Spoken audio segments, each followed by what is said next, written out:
The morning had begun like any other for Malcolm Pierce. The sun filtered softly through the clouds above Cedar Hill Estates, a quiet suburb he had moved to just 6 months prior. He had traded city noise for tree-lined streets and the illusion of peace. An accomplished cybersecurity analyst for a major tech firm, Malcolm enjoyed the solitude of remote work, where he could monitor digital threats without ever having to leave the comfort of his home office. But that particular Saturday, he decided to take advantage of the warm spring weather by washing his car in the driveway. Music hummed low from a portable speaker, and the soft rhythm of his scrubbing sponge created a tranquil backdrop. His street was still. Occasionally, a jogger would wave in passing or a lawnmower would purr from a neighboring yard. Then he noticed her, a stout woman in a glaring yellow tracksuit power walking down the sidewalk, her gaze shifting from house to house like a security drone. She was scanning with intent, not casual observation, but the kind of searching that suggested she was conducting an inventory. When her eyes landed on Malcolm, she slowed. He recognized that look immediately. The once-over, the silent interrogation. He gave a polite nod and returned to his scrubbing. That should have been the end of it, but to his dismay, it wasn't. "Good morning," she called out with a fixed smile. "I don't believe we've met. I'm Charlene Barker, the neighborhood watch coordinator." Malcolm forced a courteous smile and extended a soapy hand, which he quickly wiped on his jeans before offering it. "Malcolm Pierce. Just moved into the old Sheridan place a few months back." Her handshake was limp, brief, and somewhat reluctant. "Oh," she said, elongating the word. "You bought the Sheridan house. Interesting. Renting, or did you actually buy it?" He caught the subtle weight she placed on actually. "Bought it," he answered evenly. "Got a great deal, actually." Charlene didn't respond immediately. Her eyes swept over his house, then his car, as if assessing their worth. "So, what brings you to Cedar Hill? Family nearby? Work?" "I'm in cybersecurity," Malcolm replied, hoping to keep the exchange brief. Her eyes lit up. "That's excellent. We've been working on a neighborhood emergency database. You know, for safety. Full names, addresses, phone numbers, emails, and birthdays. You'd be perfect to help with it." Alarm bells rang in Malcolm's head. He knew a data mining attempt when he heard one. "That sounds like a lot of sensitive information," he said carefully. "There are safer platforms for community communication apps designed to protect privacy." Charlene's smile didn't falter, but lost some warmth. "Those apps are so impersonal. We're a tight-knit community here. We like to know who belongs." "I understand the importance of safety," Malcolm said, returning his attention to his car. "But I tend to be cautious with personal data." Her demeanor shifted. "Well, everyone else has provided theirs. It'd be a shame if you were the only one not participating in neighborhood safety initiatives." He straightened. "I'm all for safety, MS. Barker, but there are secure ways to go about that without risking a data breach." She allowed a short, strained laugh. "It's just a spreadsheet I manage." "Even spreadsheets can be compromised," Malcolm replied. "I'd be happy to suggest safer options." Her smile vanished. "I don't think you understand how we operate here. We look out for each other, and that means knowing who's who." He met her gaze calmly. "I bought my home just like everyone else. I belong here." She took a step back, hands tightening around her phone. "You're being overly sensitive." He didn't respond. She left soon after, but her eyes promised more encounters to come. The very next day, Malcolm was working when the doorbell rang. On the porch stood Charlene again, this time flanked by a wiry, uncomfortable-looking man she introduced as her husband, Douglas. She wore the same garish yellow tracksuit and clutched a clipboard.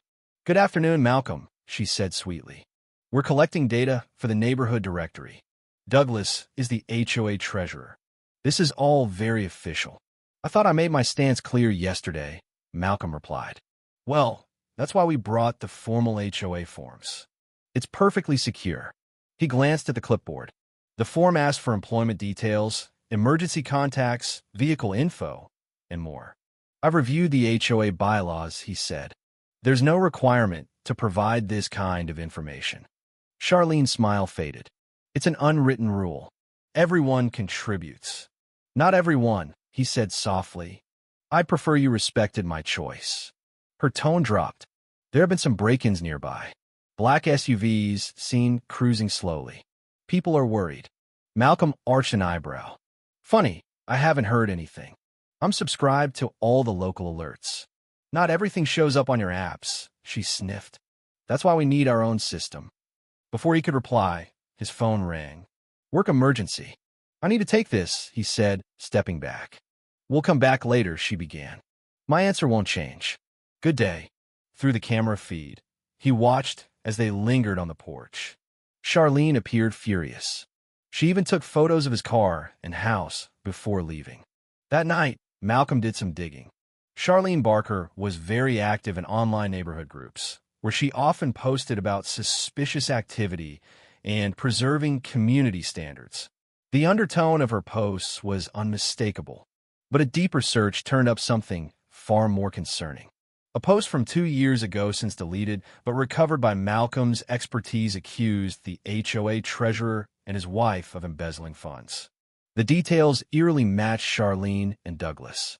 Even more alarming was her past. She had legally changed her name 15 years ago from Charlotte Dunning to Charlene Barker after marrying Douglas. Court records in another county showed that Charlotte Dunning had once been charged with fraud and identity theft, accused of collecting HOA fees for fake improvements and stealing residents' identities. Though the case was dismissed on a technicality, the pattern was disturbing. Was she repeating history? Malcolm decided to stay cautious and increase the security of his home. But Charlene had no intention of letting go. The following morning, Malcolm discovered a letter taped to his door, a formal HOA warning citing his grass height as a violation half an inch too tall. Standing there in front of his neatly trimmed lawn, he noticed her watching from across the street.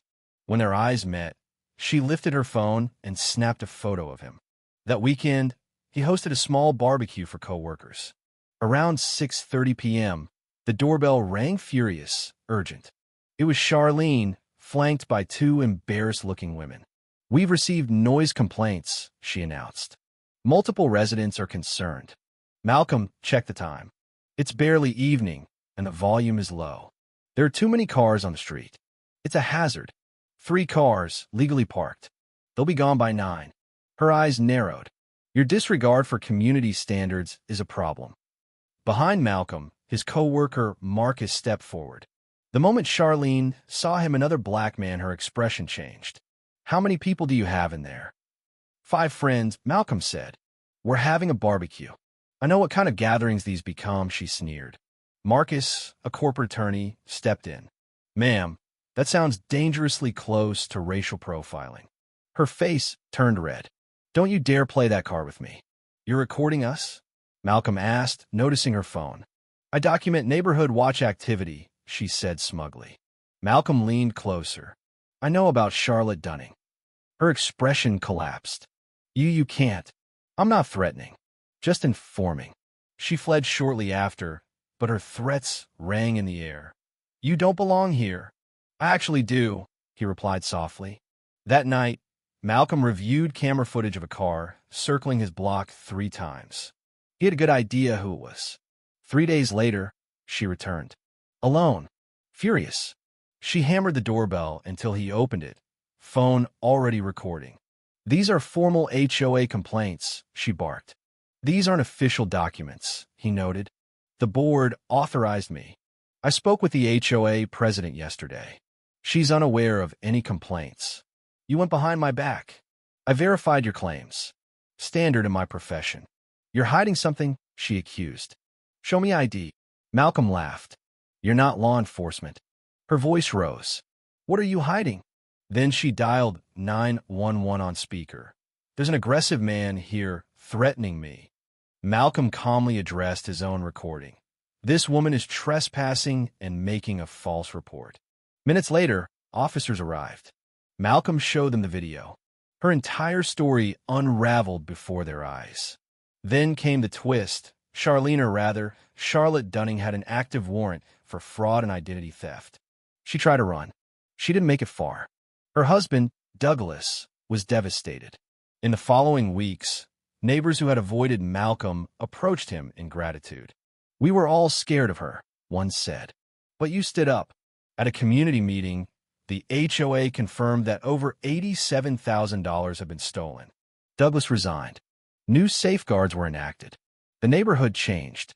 Malcolm was asked to help build a secure online portal.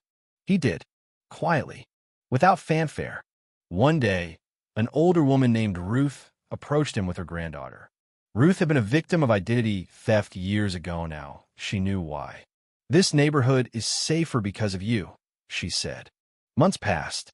The block party was full of laughter, families mingling, neighbors helping each other. The house where Charlene once stood, yelling, now glowed in the golden evening sun.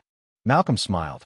Charlene had tried to exclude him, but her efforts had only revealed the strength the community had all along. And sometimes, the strongest form of justice is simply refusing to back down.